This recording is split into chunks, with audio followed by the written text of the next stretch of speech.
I think Frye Gaillard is writing the social history of the South. This Mobile, Alabama native writes about those things that interest Southerners: stock car racing, country music, fundamentalism, Jimmy Carter. And in his latest book, Lessons from the Big House, he's written about the history of his family from the 17th century to the Civil Rights Movement. I spoke with Frye at the Associates meeting of the Alabama Writers Forum. I grew up in Mobile, went to high school there, graduated from UMS, which in those days was a military school or a quasi-military school. Went from there to Vanderbilt and then worked in Nashville for a while and then moved to North Carolina, where I've been for about 25 years.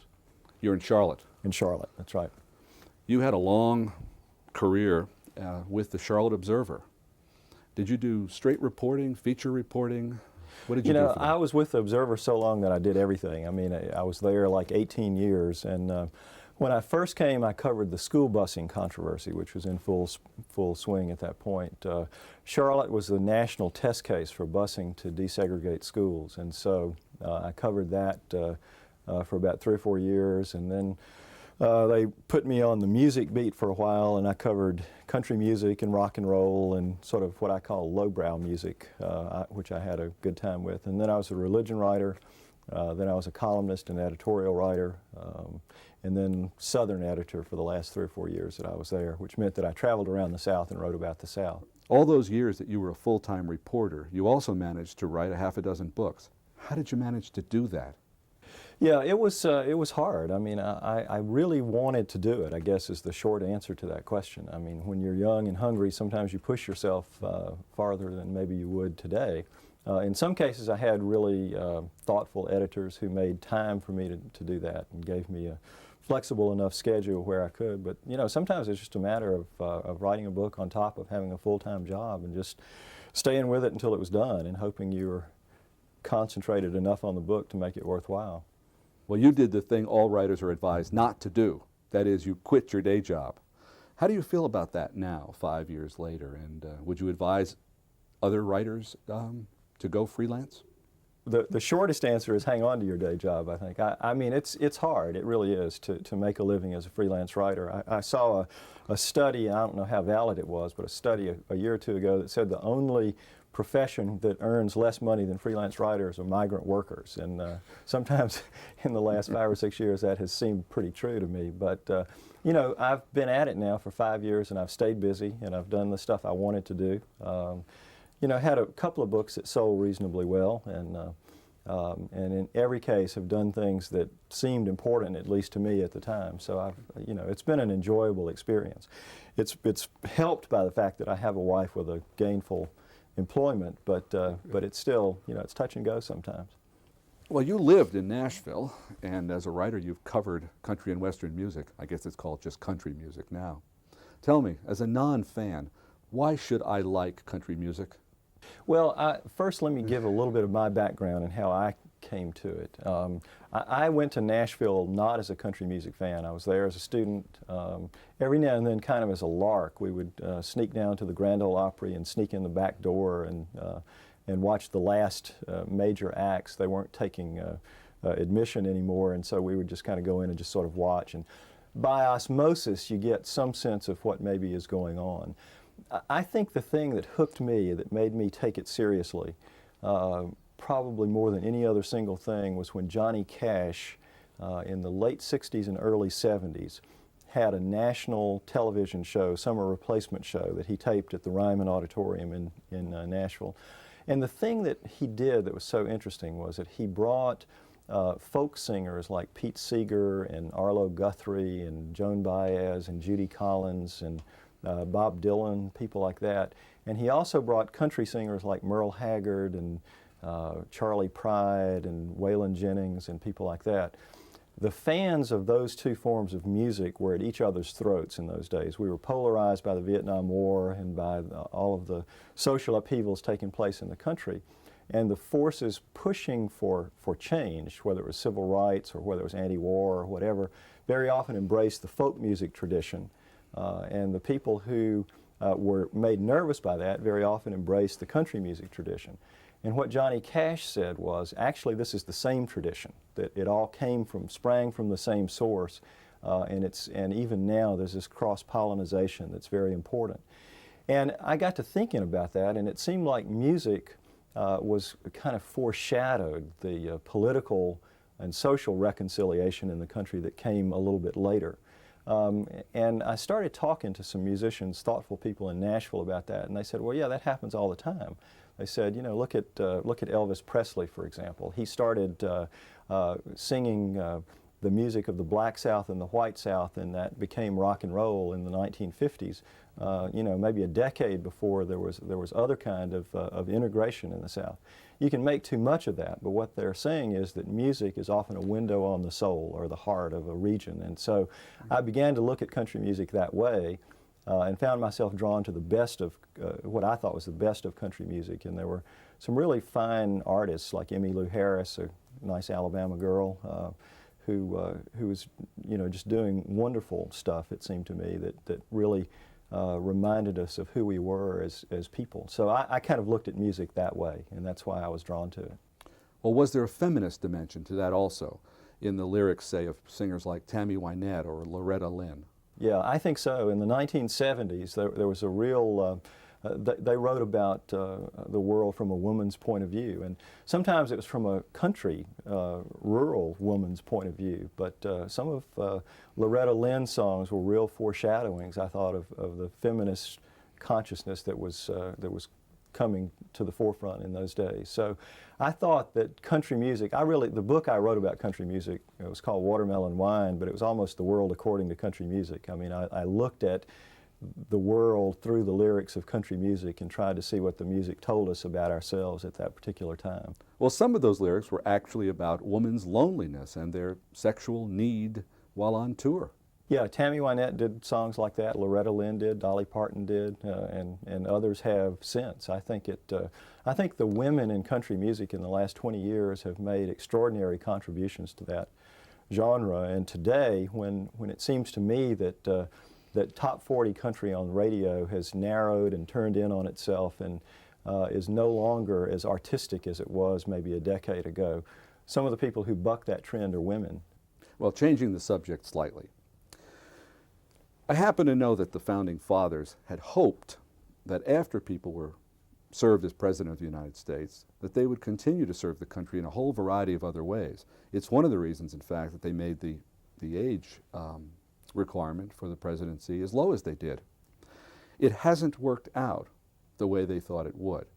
Only one ex-president went back into government service. That was John Quincy Adams, who went back to Congress from Massachusetts. And most of the rest of our ex-presidents either spend their time playing golf or lecturing the Japanese for enormous fees, with one big exception, and that's Jimmy Carter. Now, you've written often about Jimmy Carter. Have you met him? Yes. I first met him back in 1985 when I decided to do for the Charlotte Observer a kind of retrospective on his presidency. At the time, Carter was still really reviled by the national media. He was you know, viewed as a loser and as a weak and vacillating kind of president, that sort of thing. And my own feeling had always been that Carter had limitations as a president, but they weren't what the media thought they were. And I always thought he was a misunderstood kind of person. And I happened to see him speak at a little college not far from Charlotte called Wingate College. Actually, it was Jesse Helms' alma mater. And it was a horrible night in February in, 1985, I guess. It was sleeting, and I was assigned to go cover it for the Charlotte Observer. And I thought, well, it's going to be me and Jimmy Carter here, and that's it, you know, because it's such a terrible night. Nobody else is going to turn out. And the place was packed. There must have been 3,000 people in an auditorium that sat 2,000 people who had turned out to hear President Carter at that time, 4 years after he was out of office. And I began to do a little checking, and I discovered that happened everywhere he went, that he drew huge and enthusiastic crowds. And it seemed to me, as is fairly often the case, that the public was ahead of the media in picking up on this, and that a kind of reassessment of Carter was already underway. So I wanted to write about that, and did, and went down to Plains a couple of different times and talked to him, and did a few long interviews and saw him teach a Sunday school class at the Maranatha Baptist Church, and it was a great experience. I really, admire Carter, but I also found him a fascinating person to talk to. What's he like? Well, he's really smart, for one thing, and when you talk to him face to face, the harder the question, the better he likes it. I mean, he doesn't get defensive. He manages those kind of questions with great ease and skill, and really always did. If you go back and look at the tapings of his press conferences, he always kept his poise, and he was very good in that sort of give and take. Oddly enough, where he wasn't very good always was just giving a speech that was on television. He could be very wooden, and somebody said, we don't know why, but he turns to wood in the presence of a teleprompter, So he had that, the thing that Ronald Reagan was so good at, Carter really wasn't very good at, and that was facing the cameras in a kind of canned situation. But in the give and take of one-on-one, he's very impressive. A lot of people think of Carter as being a very warm, fuzzy kind of person. Some people say he was too nice to be president or whatever. I didn't particularly find that. I found that he could have a real edge to him sometimes, and he's very businesslike and straight to the point, and can be even a little bit abrupt sometimes. Doesn't mean he's not a nice person, but he's very focused and no nonsense in some ways that can make you a little uncomfortable when you talk to him, maybe. The other thing about Carter that just jumps out at you is the sincerity and depth of his faith, which I think is one of the things that really sets him apart. The Bible to Jimmy Carter is not this collection of quotes to be used selectively on different occasions. It's a book, I've heard him put it, it's a book about the relationship between God and human beings. And if you read it from cover to cover and think about it that way, then it becomes something very important to your view of the world and your place in the world. And I think it really is for him. So his work on Habitat for Humanity and other things is rooted in that kind of faith and in the way it calls him to be concerned about people other than himself. Well, writers sometimes are fortunate enough to get interesting assignments. George Plimpton played with the Detroit Lions, and you spent a year with Kyle Petty on the stock car circuit. Tell us an interesting story about Kyle Petty. St. Martin's Press in New York wanted a book on stock car racing, wanted a kind of serious, look at this slice of American life and culture. And somehow that possibility of writing it came to me, and we talked about it, and we said, well, let's pick a driver. We didn't know who it would be, follow him through a season with his team, and so that we're writing not only about the sport, but about a group of people trying to do something that's hard, and so the ups and downs of a struggle through a typical season. And we talked about who it might be that we'd write about, and again and again and again, people said Kyle Petty. And it wasn't that he's the best driver on the circuit. He's good if you give him a good car, but he knows what it's like to struggle, and he knows what it's like to win.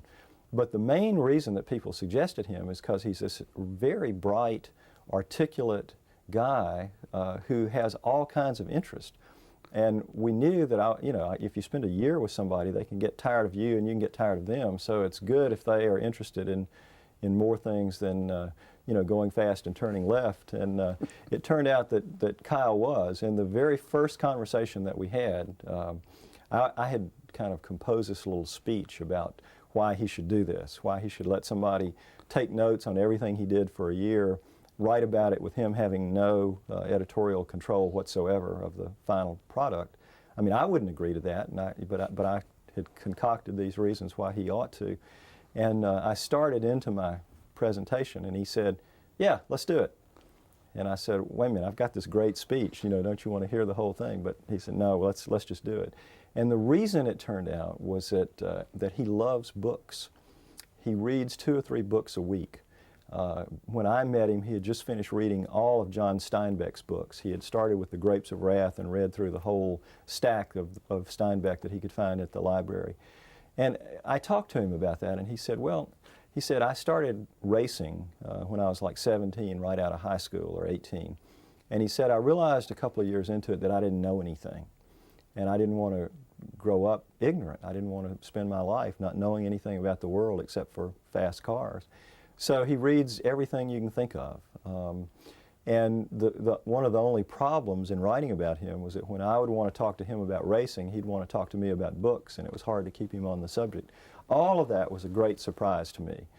Well, you've written not your own memoir, but the history of your family, in which your 100-year-old grandfather was the central figure. Why is that? He was the great patriarch of the family. He lived to be 103. When I was born, he was 90 years old. I only knew him for that last period of his life when he was the grand old man of the family.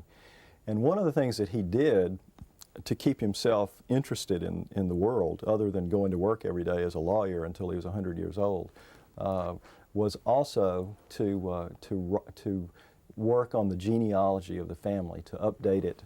He was fascinated by the history of the Gaillard family, almost, I thought, later looking back on it, almost to the point of ancestor worship. I mean, he was really reverent in the presence of the memory of his ancestors. And he produced a very slim 30-page sort of summary of the family genealogy, which he gave to me actually on his birthday when he turned 100. And he said, I want you to keep this and I want you to think about it as time goes by. And I kind of did. I mean, I was 9 or 10 years old when he gave it to me, and so I wasn't all that fascinated at the time. And then I went through a period of real estrangement from the values of my family having to do with the issue of race. I mean, I came of age during the civil rights movement, and my family had been a part of the status quo, and so there were some right lively conversations about that. But as time went by, I became more and more interested in the family, and that all came together for me in the late 80s when my two aunts, who had lived in what we call the big house, this antebellum house where my grandfather lived, they lived there after he died. When they both died in the late 80s, I was helping to clean out the attic of that house. And we found these boxes of old papers, and they turned out to be either letters or copies of letters going all the way back to the 1600s when the family got off the boat in Charleston in 1687.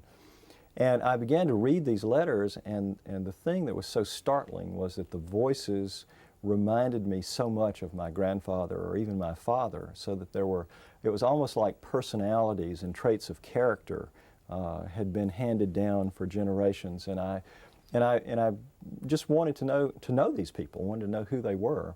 And then I began to work to put the letters into context, to do some reading in secondary sources so that I would know what the references were in the letters from, let's say, the colonial days or from the Civil War or whatever it might have been. And pretty soon I realized that what I was really doing was putting together the story of one family and its passage through Southern history. And the family, in a lot of ways, was not particularly remarkable. I mean, it was not the Lee family of Virginia, or a family that had produced presidents or anything like that. But they were some prominent people who had been there while most of the things that were of great importance in our history were occurring. And so for me, it was a chance not only to write about my own family, but to put a face on the history of the South. At least for myself, and hopefully for some other people too. Well, there's a great deal in your family history to be proud of, but there are also some very painful things in that family history. Sure, yeah. I mean, they became slaveholders right away. I mean, some of the earliest, wealthiest planters in South Carolina were people in my family, and by the end of the 1700s, they literally owned hundreds of slaves. And were a part of that slaveholding elite in the South that, it was tough for me in the 1960s to be very proud of that particular fact. After the Civil War, they generally were segregationists. My grandfather was, my father was. It was hard to be proud of that fact also. And yet at the same time, as I talked to them about that, they were not people who were full of hate or meanness toward blacks or toward anybody else. In fact, quite the opposite. They were people who believed that if you were fortunate as they were to live a kind of privileged life, that you needed to give something back, and you needed to take care of other people who were less fortunate, and you needed to care about them, and condescension was not something that they viewed very favorably. And so what it seemed to me as I began to try to make sense of this was that that their own values should have carried them into a different stance on the issue of race. And for me, when I became, quote, a liberal on that particular subject and believed that we needed to break down those walls of prejudice and stuff, what I thought I was doing was really applying the values, the deepest values that I'd been raised with by my own family. Well, for whom did you write that book? Who was your intended audience? Well, you know, it's interesting. I said in the dedication that it was my daughters. At the same time, I think that that the book taps into that need that all of us, or a lot of us anyway, feel to know who our ancestors were and where we came from. Well, over your years with the Charlotte Observer, you wrote about a number of religious figures, one of whom was Jimmy Bakker. I think you were entirely too kind to Jimmy Bakker. Let me read you a little piece from an early essay of yours. He is also decent, a sensitive, humane, and self-effacing little man who has developed an affinity for the compassion of Jesus. This much, at least, is clear. Well, considering his later career, do you think you were deceived by Jimmy Bakker, or did Jimmy Bakker change? Well, I've thought a lot about that. I think that, you know, I think that in some of those early essays I was certainly too kind to Bakker. And I've wondered later if I was gullible or if he changed, or both. At the same time, I look back on that whole thing as being a story that's a little bit sad, among other things, because I did spend a lot of time talking to Bakker in the late 70s and early 80s. And I did think then, and I do think now, that he was sincere in what he was saying about God, that he really believed the kind of theology that he was preaching. Now, I didn't agree with a lot of that theology, because basically what he was saying is that if you're faithful, God will give you anything you want. And a friend of mine called it the God is cosmic errand boy theory, that he would, you know, you just tell God what you want and he would give it to you if you believe the right kind of things. But I did think Bakker was kind of warm-hearted. He was not a part of the religious right, and so I liked those things about him. One idea that kind of helped it hold together for me was that there was a childlike quality about Bakker, a sort of innocence about his faith, but a childishness and an immaturity about the way he conducted himself in the arena that also included money. And as money poured in at the rate of several $1 million a week, I mean, Bakker was like a kid in a candy store. I mean, he was able to spend even more than what was coming in, and pretty soon it pushed him over the line of criminality and pushed him into prison. So, you know, and I wrote about that too. I mean, I was one of the people who wrote about the growing aura of corruption at the PTL Club. But I thought it was a sad story as opposed to just an outrageous story. Well, you know as much as anyone in the country about televangelism. Having observed it now for 20 years, what are your conclusions? What do you think about it now? I mean, if I had to summarize it in a short span of time, which is what we have here, I mean, I would say it's a travesty and a tragedy for the Christian faith. I mean, I think that so often it has become a vehicle for right-wing political spite. I think it has, in many cases, trivialized the Christian message in a way that, to me, it's almost unrecognizable anymore. I mean, there are evangelists that are exceptions to that I still respect, Billy Graham being the chief example of that. But I think it's a movement that may have largely discredited itself by its excesses in the last 20 years. But if it hasn't, as a generalization, I'd like to add my tiny little bit to discrediting it. I mean, I think it's been terrible. Well, what is the appeal for the viewer? There's a kind of certainty that people want. You know, I think people are often drawn to faith for one of two reasons that are very different from each other. Either they want certainty or they're drawn to the mystery. And I think I tend to be in the second camp. I mean, I think it's very hard to find one explanation that encompasses all of reality. But I'm drawn to the story of faith and how it plays out in people's lives, because I think it embodies that search for what it all means and for who we are and how we ought to relate to each other and how we ought to see our lives and how we ought to be stewards of our lives and that kind of thing. But for people who want certainty, who want a set of do's and don'ts, I think the televangelists have provided that. But I think they have squeezed the life out of faith in the process. That's my own personal opinion, which probably there are a great many people who don't agree with. Join us for the next Bookmark when we'll speak with another writer who lives in North Carolina, Ashley Warlick, and Cynthia Shearer, the curator of Roanoke, the Faulkner Estate in Oxford, Mississippi. I'll talk with them about their successful first novels.